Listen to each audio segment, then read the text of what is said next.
Hello everyone, my name is Prachi and welcome to my channel get career ready with Prachi.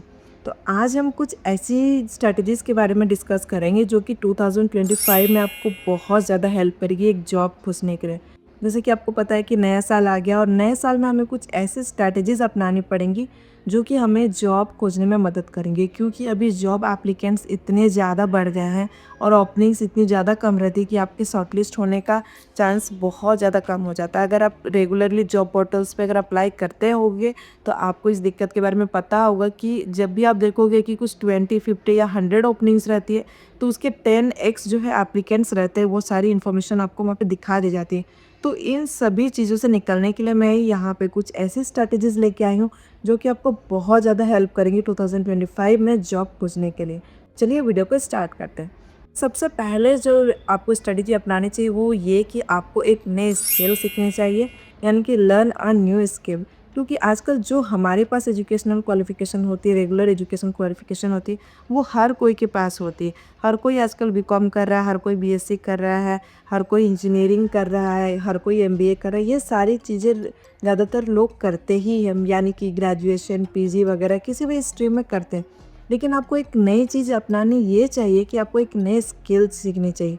आजकल बहुत सारे extra skills हैं जो कि आप ग्रेजुएशन या फिर आपके पीजी कोर्सेज़ के अलावा भी कर सकते हो। तो ये क्या है कि ये आपको एक एज प्रोवाइड करेगा बाकी लोगों से। जब आपके रिज्यूमे में ये एक एक्स्ट्रा स्किल्स दिखेंगे, लाइक आपने डाटा एनालिसिस का कोर्स किया हुआ है, तो ये क्या है कि आपका एक एक्स्ट्रा स्किल हो गया, या फिर ह्यूमन रिसोर्स का कोर्स किया रहेगा। तो इसमें क्या है कि आपके रिज्यूमे में एक ऐसा चीज़ दिखेगा जो कि बाकी लोगों के रिज्यूमे में नहीं रहेगा। तो इससे क्या है कि आपके शॉर्टलिस्ट होने का, या फिर जब आप इंटरव्यू में भी इस स्किल्स के बारे में बताओगे तो आपको जॉब मिलने में बहुत ही ज़्यादा हेल्पफुल रहेगा। तो मैं आपको ये सजेस्ट करूँगी कि आप कोई बढ़िया सा स्किल सीखो। इवन तो आपके कुछ पैसे लग जाते हैं शुरुआत में, लेकिन ये इवेंचुअली आपको बहुत ज़्यादा हेल्प करेंगे। आपको जो पैकेज भी बढ़िया मिलेगी तो इससे ये कॉस्ट भी रिकवर हो जाएगा। तो अब हम बात करते हैं कि दूसरी स्ट्रैटेजी हमारी क्या होनी चाहिए। दूसरी स्ट्रैटेजी हमारी ये होनी चाहिए 2025 में कि स्टार्ट नेटवर्किंग या फिर stay in a good network. अब आप बोलोगे कि क्या हम अपना नेटवर्किंग में टाइम वेस्ट करें? तो ये टाइम वेस्ट नहीं है, आपको बढ़िया लोगों के साथ नेटवर्किंग करना है। ऐसा इसलिए क्योंकि आजकल क्या है कि हर कोई घर बैठे naukri.com या फिर लिंक्डइन ये पे या फिर कोई भी जॉब पोर्टल पे अप्लाई कर रहा है। तो इसमें आपके शॉर्टलिस्ट होने का चांस बहुत ज़्यादा कम हो जाता है। लेकिन सपोज़ जैसे कि आप अभी कॉलेज के फाइनल ईयर में हो, तो आपके जो सीनियर्स है उसके साथ आप नेटवर्क बनाओ। इससे क्या होगा कि उनके जो भी ऑफिसेस में हैं, ऑफिस में, कंपनीज़ में जब भी वैकेंसीज़ आएँगी तो आपको पहले पता चल जाएगी, बाकी लोगों से पहले पता चल जाएगी। और अगर वो आपका रिज़्यूमे सजेस्ट करते हैं तो आपके शॉर्टलिस्ट होने का चांस और ज़्यादा बढ़ जाता है। ऊपर से आपको ये भी पता चलेगा कि वर्क एनवायरनमेंट क्या होता है, वर्किंग स्ट्रैटेजीज़ क्या होती है, तो इन सारी चीज़ों से भी आप अपडेटेड रहोगे। तो मैं आपको सजेस्ट करूँगी 2025 में ये आप एक रेज़ोल्यूशन बना लो कि आपको बढ़िया नेटवर्किंग करनी है या फिर बढ़िया लोगों के साथ रहना है और कंपनीज़ के बारे में अपडेटेड रहना है। तो तीसरी स्ट्रैटेजी आपकी 2025 में होनी चाहिए, वो ये होनी चाहिए कि आपको कंपनी के वेबसाइट पे जाके बार-बार करियर्स में जाके चेक करना है। बहुत बार ऐसा होता है कि बहुत सारी कंपनियाँ ना जॉब पोर्टल में वैकेंसीज़ की इन्फॉर्मेशन देती ही नहीं है। वो चुपचाप इनके वेबसाइट पे जो करियर वाला ऑप्शन रहता है, वहाँ पर ये वैकेंसीज़ निकालती हैं। जो गिने-चुने लोग जानते हैं इसके बारे में वो अप्लाई करते हैं और उनकी जॉब बहुत ही जल्दी लग जाती है। तो आपको क्या करना है, आपको भी रेगुलरली जाके जो कंपनीज़ है, जैसे अमूल हो गया तो आप अमूल के कंपनी पे जा सकते हो, रिलायंस की कंपनी पे जा सकते हो, जियो वाले कंपनी पे जा सकते हो।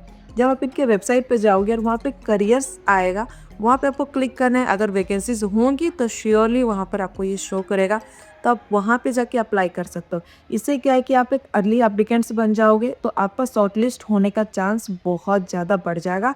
तो मैं आपको सजेस्ट करूँगी कि आप जब भी ऐसे भी तो फ़ोन चलाते रहते हो, स्क्रॉल करते हो, तो आप कंपनीज़ के वेबसाइट गूगल पे जाइए या फिर क्रोम पे जाइए, कंपनी के वेबसाइट पे विज़िट कीजिए और करियर्स वाले ऑप्शन में देखिए कि क्या कोई वैकेंसीज़ आई हैं कि नहीं। अगर आई है तो आप डायरेक्टली वहाँ से अप्लाई कर सकते हो, आपको जॉब बहुत जल्दी मिल जाएँगे। जो चौथी स्ट्रैटेजी आपकी है, जो फोर्थ स्ट्रैटेजी है, वो ये है कि आपको ऑफ़लाइन जॉब खोजना है।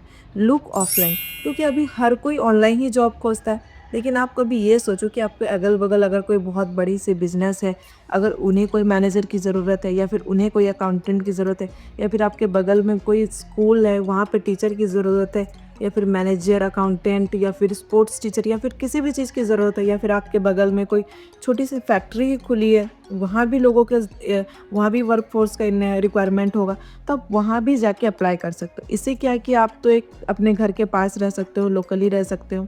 ऊपर से आपके आस-पास हो सकता है कि ज़्यादा लोग आपके क्वालिफ़िकेशन के नहीं हों, आपसे ज़्यादा क्वालिफ़ाइड नहीं हो। बहुत सारे लोग वहाँ पे आपसे कम कम क्वालिफ़ाइड हो और वो लोकल लोग ही खोज रहे हैं।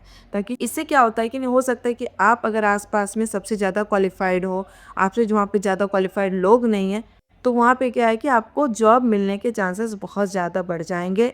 तो आपको यहाँ पे क्या है कि आपको जॉब भी मिल जाएगा, आप घर के आस-पास भी रहोगे और ऑफ कोर्स सैलरी जितनी भी रहेगी वो आपके वहाँ पे रहने का इनफ रहेगी। अब आप सोचोगे कि बड़ी-बड़ी कंपनीज़ में ज़्यादा सैलरी मिलेगी, तो बड़ी कंपनीज़ में जब आपको जॉब मिलेगा तो आपको रिलोकेट भी होना पड़ेगा। वहाँ पे रिलोकेशन का आपका कॉस्ट बहुत ज़्यादा रहता है, अगर आपको ये बात पता रहेगा तो। तो मैं आपको सजेस्ट करूँगी कि अगर आपको आपके आस-पास लोकल एरिया में जॉब मिल रही है, तो आपको वहाँ पे ज़रूर जॉब करना चाहिए। इसलिए आप ट्राई करो, अपने आस-पास देखो, अपने पेरेंट्स से पूछो, अपने रिलेटिव से पूछो, ये इन्फॉर्मेशन रखो कि हाँ, क्या हमारे अगल-बगल कोई ऐसा है, ऐसा कोई जॉब है जो हमारे क्वालिफ़िकेशन से मैच करता हो, तो आप वहाँ भी अप्लाई करके देख सकते हो, तो आपको जॉब भी मिल जाएगी जल्दी। 2025 में आप कोई बढ़िया सा जॉब चाहते हो या फिर चाहते हो कि आपका शॉर्टलिस्ट ज़्यादा जल्दी हो जाए या फिर बाकी लोगों से आप आगे बढ़ना चाहते हो, तो आपको एक जो है प्रोफेशनल ऑर्गेनाइजेशन ज्वाइन कर लेना चाहिए। इससे क्या होगा कि आपको एक प्रोफेशनल कोर्स भी प्रोवाइड किया जाएगा, वो आपको आपका प्लेसमेंट कराने में आपको हेल्प भी करेंगे। ऑफकोर्स वो लोग कुछ एक नॉमिनल सा फीस चार्ज करेंगे, लेकिन जब आपको ये जॉब मिल रहा है या फिर आपको जॉब मिलने में दिक्कत हो रही है, तो ये इसका वर्थ इट होगा। तो आप क्या करो कि एक प्रोफेशनल ऑर्गेनाइजेशन ज्वाइन कर लो और कोई एक प्रोफेशनल कोर्स भी कर लो, वो भी आपको बहुत ज़्यादा हेल्प करेगा। इससे आपको होनी चाहिए 2025 में वो ये होनी चाहिए कि अगर आपके अगल-बगल में जो है कोई जॉब फेयर हो रहा है, जो मेला लगता है जहाँ पे जॉब्स के बारे में बताया जाता है, तो वो आपको अटेंड करना है। इससे क्या है, इससे अगर आप वहाँ जाओगे तो ऑफ कोर्स जॉब्स के बारे में आपका नॉलेज तो बढ़ेगा और बहुत सारी कंपनीज़ ना क्या होता है कि यहाँ पे कैंप्स लगाती हैं और आप डायरेक्टली जो है वहाँ पे हायरिंग टीम से बात कर सकते हो। और जब आप पर्सनली मिल रहे हो और इन्फॉर्मल टॉक हो रहे हैं, तो वो ज़्यादातर जो मैनेजर्स या फिर हायरिंग टीम जो है वो आपको याद रखेंगे और ऐसा चांसेस ज़्यादा बढ़ जाता है कि वो आपको हायर कर दे, क्योंकि जो इनफॉर्मल कन्वर्सेशन होता है ना, वहाँ पर आप ज़्यादा अच्छे से अपने आप को एक्सप्रेस कर सकते हो, ज़्यादा अच्छे से बोल सकते हो, तो वहाँ पे जो शॉर्टलिस्ट होने के चांसेस बढ़ जाते हैं। ऐसा क्या होता है कि इंटरव्यू में ऑलरेडी आप डरे हुए रहते हो, आपको एक चांस मिलता है, आपको एक फॉर्मल बिहेवियर जो है वो रखना पड़ता है, तो इसमें आप अपने आप को अच्छे से एक्सप्रेस नहीं कर पाते हो। लेकिन जब आप इसे जॉब फेयर्स वगैरह अटेंड करते हो, तो बहुत सारे जॉब्स के बारे में आपको नॉलेज भी मिलता है। साथ ही साथ यहाँ पर आप अपना एक पर्सनल इम्पैक्ट भी क्रिएट कर सकते हो हायरिंग टीम के साथ और बहुत सारा नॉलेज तो आपको गेन होगा ही। तो आपको जो अगर अगर अगल-बगल आपके जॉब फेयर्स होते हैं, तो आपको वो अटेंड ज़रूर करना चाहिए। उसके बाद जो सबसे लास्ट अभी मैं बताने वाली हूँ आपको स्ट्रैटेजी, लेकिन ये बहुत ज़्यादा इम्पोर्टेंट होने वाली, वो ये है कि कस्टमाइज़ योर रिज़्यूमे। बहुत बार ऐसा होता है कि हम ऐसे ही कोई ऐप खोल लेते हैं और वहाँ से हम अपना रिज़्यूमे बना लेते हैं और उसको बस डाल देते हैं, क्योंकि हम रिज़्यूमे को ज़्यादा सीरियसली लेते नहीं। लेकिन हमें ये सोचना चाहिए कि रिज़्यूमे ही वो एक आईना है जो आपको एचआर टीम को प्रेज़ेंट किया जाता है। वो तो आपको पर्सनली जानते नहीं हैं और इंटरव्यू में भी इतना डिटेल में आप बता नहीं पाओगे। तो क्या होता है कि एक अच्छा रिज़्यूमे आपके बारे में सब कुछ बता देता है और अगर आपका रिज़्यूमे अच्छा रहता है ना, तो 50% आपका जो चांसेस होता है शॉर्टलिस्ट का वो बढ़ जाता है। तो आपको क्या करना है, आपको एक बढ़िया-सा रिज़्यूमे बनाना है, तो एक बढ़िया-सा रिज़्यूमे बनाना है। आजकल बहुत जगह जो है जब आप गूगल में जाओगे तो या फिर बहुत सारे ऐप्स मिलते हैं जो कि आपका रिज़्यूमे बना देते हैं। तो आप अगर ऐसा रिज़्यूमे बनाते हो ना, तो हायरिंग टीम ऑलरेडी बहुत ज़्यादा एक्सपर्ट होती है। उनको पता चलता है कि हाँ, ये जो है उन्होंने नहीं बनाया है या फिर एआई ने ये रिज़्यूमे बनाया है। तो मैं आपको बोलूँगी कि आप अपने से बैठ के अपना कस्टमाइज़ कीजिए अपना रिज़्यूमे, क्योंकि रिज़्यूमे वो चीज़ होती है जो आपके बारे में कंपनी को बताती है। इंटरव्यू के समय आपको इतना टाइम नहीं मिलता या फिर जो इंटरव्यूअर है वो इतना ध्यान से ना सुने आपको, लेकिन जब आपका रिज़्यूमे आप भेजते हो तो वो उसे ध्यान से पढ़ते हो। वो एक तरह का मिरर है जो आपका ही चेहरा जो है कंपनी को दिखाता है। तो ऐसे क्या है कि आपको रिज़्यूमे में हम जब बनाते हैं तो बहुत बार सबसे बड़ी गलती तो ये कर लेते हैं कि ऑनलाइन हम रिज़्यूमे डाउनलोड कर लेते हैं या फिर आजकल हम एआई से रिज़्यूमे क्रिएट कर देते हैं। तो वो ही ऐसे 50% चांसेस तो हमारे शॉर्टलिस्ट करने का ख़त्म कर देती है। तो आपको क्या करना है, आपको खुद से रिज्यूमे बनाना है। सेकेंडली आपको एग्जैजरेट नहीं करना है, ज़्यादा आपको अपने बारे में झूठ या फिर ज़्यादा एक्स्ट्रा कुछ भी नहीं बताना है। जिस तरह का जॉब डिस्क्रिप्शन है उसके रिलेटेड कीवर्ड्स आपको अपने रिज्यूमे में यूज़ करने हैं, ताकि उनको लगे कि हाँ, ये जो पर्टिकुलर एप्लीकेंट है ये हमारे जॉब रोल के लिए एकदम फिट है। उसके बाद आपके जो स्ट्रेंथ्स है वो आपको बताने हैं, कुछ बढ़िया सा स्किल्स ऐड करना है, ताकि उनको बाकी एप्लीकेंट से आपका एप्लीकेशन या फिर आपका रिज्यूमे कुछ अलग लगे। तो एक जो इस तरह से क्या है कि आपका रिज्यूमे बाकी लोगों से बहुत ही अच्छा और बहुत ही बढ़िया बन जाएगा, और इससे आपको जॉब मिलने में भी बहुत आसानी होगी। तो ये सारी थी वो स्ट्रैटेजीज़ जो कि आई थिंक आपको 2025 में ज़रूर फॉलो करनी चाहिए। इससे क्या है कि आपको बहुत ही जल्दी जॉब मिल जाएगा। तो वीडियो कैसा लगा ये कमेंट में बता दीजिएगा। अगर कुछ एक्स्ट्रा इन्फॉर्मेशन चाहिए तो आप कमेंट में पूछ लेना। आप देख सकते हो कि मेरे सारे ही वीडियोस पे अगर आप कुछ अच्छा सा कमेंट करते हो तो मैं ज़रूर उसका रिप्लाई देने का कोशिश करती हूँ। अगर आपको कुछ एक्स्ट्रा भी कुछ जानना है तो आप मेरे इंस्टाग्राम हैंडल पे भी पर्सनली जाके वहाँ मैसेज कर सकते हो, मैं आपका रिप्लाई ज़रूर करूँगी। और आज के लिए इतना ही, मिलते हैं अगले इन्फॉर्मेटिव वीडियो में। Thanks for watching.